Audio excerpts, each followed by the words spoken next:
Hi നമസ്കാരം. ഹൈറിച്ചിനെ സ്നേഹിക്കുന്ന എല്ലാ ആളുകൾക്കും ഇന്ന് വളരെയധികം സന്തോഷമുള്ള ഒരു ദിവസമാണ്.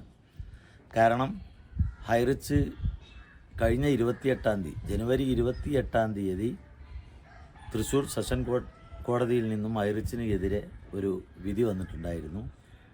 ആ വിധിക്കെതിരെ ഹൈറിച്ച് മാനേജ്മെൻറ്റ് ഹൈക്കോടതിയെ സമീപിക്കുകയും ഹൈക്കോടതി ഇന്നത് വ്യക്തമായി അതിൻ്റെ വാദം കേൾക്കുകയും അതിന് സ്റ്റേ ചെയ്യുകയും ചെയ്തു. ഈ ഒരു കാര്യത്തിൽ നമുക്കെല്ലാവർക്കും ന്യൂട്ടൺസ് ലോ അഭിഭാഷകരോട് ഹൃദയത്തിൻ്റെ ഉള്ളിൽ നിന്നും നന്ദി അറിയിക്കുകയാണ്. കേസ് ഒരു വർഷത്തിലേറായി വന്ന നാൾവഴികളിലൊക്കെ കേസ് പോകേണ്ട രീതിയിലല്ല പോയത് എന്നുള്ളതിൻ്റെ ഏറ്റവും വലിയ ഒരു ഉദാഹരണമാണ് ഇന്ന് ഈ ഒരു വിധി. അതുപോലെ തന്നെ ഇന്നലെ ഒരു 2 കേസുകൾ, ഇത്തരം കാര്യങ്ങളൊക്കെ വളരെയധികം ഫാസ്റ്റായിട്ട് ചെയ്തുകൊണ്ടിരിക്കുക. പിന്നെ ഇന്ന് ഈ ഒരു വിധി വന്നെങ്കിലും ശരി, ഈ സ്റ്റേ ചെയ്തതിനെക്കുറിച്ച് ഗ്രൂപ്പുകളിലൊക്കെ വന്ന ചർച്ചകളിൽ ഒരു പോസ്റ്റർ കണ്ടു. ഇത് ശരിയല്ല, ഇത് 3 ആഴ്ചക്ക് മാത്രം, ഇത് അപ്പീൽ പോകുന്നത് വരേക്ക് മാത്രം സ്റ്റേ ചെയ്യാൻ വേണ്ടിയാണ്, അതുവരെ വീട്ടിൽ നിന്ന് ഇറക്കി വിടരുത് എന്നുള്ള ഒരു രീതിയിലാണ് എന്ന് പറഞ്ഞ ഒരു കട്ടിങ് ഞാനിതാ ഇവിടെ ഇത് കൊടുക്കാം. അപ്പോൾ ആ ഒരു കട്ടിങ് കണ്ടപ്പോൾ അതും കൂടി ഒന്ന് വ്യക്തമാക്കണം എന്ന് കരുതിയാണ് ഒരു വീഡിയോ ചെയ്തത്. അതായത് സ്റ്റേ അനുവദിക്കുക എന്ന് പറയുമ്പോൾ അതൊക്കെ സ്റ്റേ താൽക്കാലികം, അത് റദ്ദ് ചെയ്തു എന്നുള്ളത് അതൊരു വീട്ടിൽ നിന്ന് ഇറക്കൽ മാത്രമല്ല, ആ വിധിയിൽ എന്തൊക്കെ പറഞ്ഞിരുന്നോ ആ പറഞ്ഞിരുന്ന ഓരോ കാര്യങ്ങളും സ്റ്റേ ആയി എന്നുള്ളതാണ് ഒന്ന്. രണ്ടാമത്തത്, ഇത് അപ്പീൽ പോകുന്നത് വരേക്ക് എന്ന് പറഞ്ഞാൽ 21 ദിവസം ഉണ്ടെങ്കിലും നാളെ മറ്റന്നാളോ നമ്മളത് അപ്പീൽ പോകും.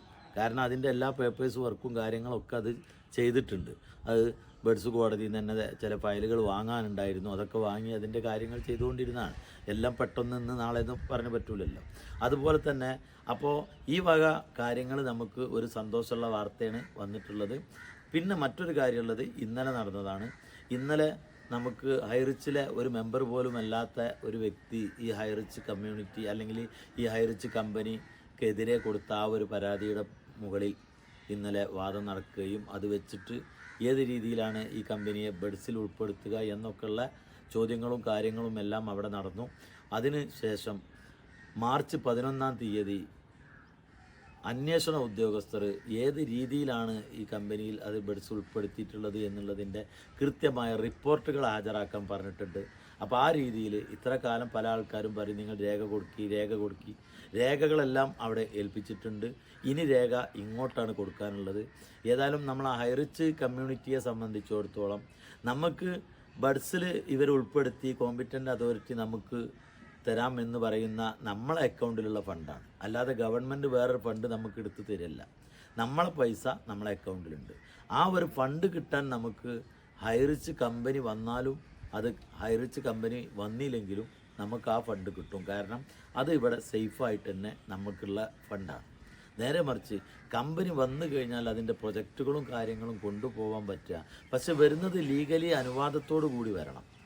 ആ കമ്പനീൻ്റെ പ്രൊജക്റ്റുകളൊക്കെ ആ രീതിയിലുള്ളതാണ്. അത് നമ്മൾ അഭിഭാഷകർക്ക് അവിടെ കൃത്യമായിട്ട് ബോധിപ്പിക്കാൻ സാധിക്കുമെന്ന് നമ്മൾ വിശ്വസിക്കുന്നു. എന്തായാലും അന്തിമ ഒരു വിധി ഹൈക്കോടതിയിൽ നിന്നും നമുക്ക് അനുകൂലമായ ഒരു വിധി വരുമെന്നുള്ള ഒരു ശുഭാപ്തി വിശ്വാസമുണ്ട്. അതുകൊണ്ട് തന്നെ എല്ലാ ആളുകളും വളരെയധികം സന്തോഷത്തോടു കൂടി നമുക്ക് ഇത്ര കാലം വെയിറ്റ് ചെയ്തതുപോലെ നമുക്ക് കുറച്ച് ദിവസം കൂടി കാത്തിരിക്കാം. താഴെ തട്ടിൽ ഒരുപാട് ആളുകൾ വളരെയധികം പ്രയാസത്തിലാണ്. പ്രത്യേകിച്ച് മാർച്ച് മാസമാണ്. ബാങ്കുകളിൽ നിന്ന് ലോൺ എടുത്ത ആളുകളും ബാങ്കിലെ അടവുകൾ തെറ്റിയ ആളുകളും ഓരോരുത്തരും വിളിച്ചുകൊണ്ടേ ഇരിക്കുന്നുണ്ട്. അതുകൊണ്ട് അവർക്കൊക്കെ നമ്മളെ ഈ ഒരു വാക്കുകൊണ്ടൊന്നും സമാധാനം കിട്ടൂല എന്നറിയാം. എന്നിരുന്നാലും ഒരു നിയമ പോരാട്ടം നടക്കുമ്പോൾ അതിൻ്റെ ഭാഗത്ത് നമ്മൾ നിന്ന് കൊടുക്കുക. നമുക്ക് അവസാനം നമ്മളെ ഫണ്ട് കിട്ടാനുള്ള എല്ലാ മാർഗങ്ങളും ഇന്ന് കോമ്പറ്റൻ്റ് അതോറിറ്റിൻ്റെ കീഴിൽ നമുക്കതിനുള്ള സംവിധാനങ്ങളുണ്ട് എന്നുള്ളത് കൃത്യമായിട്ടും വക്കീലന്മാർ നമ്മളോട് പറഞ്ഞു തന്നിട്ടുണ്ട്. ആ ഒരു രീതിയിലേക്ക് പോവേണ്ട ആവശ്യം വരില്ല, നമ്മൾ ബഡ്സിൽ വരില്ല എന്നുള്ളതാണ് നമ്മളെ വക്കീലന്മാർ നമ്മളോട് പറഞ്ഞിട്ടുള്ളത്. ആ രീതിയിലാണ് അവരതിൻ്റെ കാര്യങ്ങളെ കമ്പനിയുടെ പ്രവർത്തനങ്ങളെയും അവിടെ ബോധിപ്പിക്കാൻ പോകുന്നത്. അതുകൊണ്ട് തന്നെ ആരും ഇതിന് ടെൻഷൻ ആവേണ്ട. അതുപോലെ തന്നെ ഇതിന് എതിരായിട്ട് പ്രവർത്തിക്കുന്ന ആളുകൾ തൽക്കാലം ഈ ഒരു രീതിയിൽ കമ്പനീൻ്റെ അഭിഭാഷകർ വളരെയധികം ഉഷാറായിട്ടുണ്ട്. എന്തൊക്കെ കാര്യങ്ങളാണോ ചെയ്യേണ്ടത് പോലെ അവർ ചെയ്യുന്നുണ്ട് എന്നുള്ളതും കൂടി അറിയിക്കുകയാണ്. ഓക്കെ, എല്ലാവർക്കും നല്ല ഒരു ഈ വിധിയുടെ ഒരു സന്തോഷം ഞാനും അറിയിക്കുകയാണ്. Thank you.